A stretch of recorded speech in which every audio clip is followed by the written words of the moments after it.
शुभ सकाळ मंडळी, श्री स्वामी समर्थ. सो आज आहे गुढीपाडवा, त्याच्यामुळे मी काढलेली मस्त रांगोळी आणि सर्वात पहिले सगळ्यांना गुढीपाडव्याच्या हार्दिक शुभेच्छा. आणि घरामध्ये आज पुरणपोळीचा बेत आहे. सो आमची स्वयंपाकाची गडबड चालू आहे, त्यातच हा दीदीने थोडासा व्हिडिओ काढलेला आहे. सो गुढी उभारलेली आहे, हे घर आहे, तुम्हाला तर माहीतच आहे, गुढी दिसते का तुम्हाला. आणि त्याच्यानंतर आम्ही सगळ्यांनी जेवण वगैरे मस्त बनवलं. आणि आज तुमच्या घरी गुढीपाडव्यानिमित्त काय बनवले मला कमेंटमध्ये नक्की सांगा.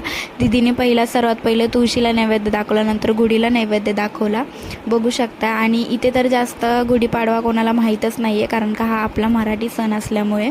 सो त्यांच्यासाठी हे नवीनच आहे, त्याच्यामुळे जास्त काही इथं गुढी उभारलेल्या नव्हत्या. त्याच्यानंतर आम्ही जेवण वगैरे केलं आणि आम्ही निघालो बाहेर. सो भाऊजी गाडी चालवतात, बघू शकता.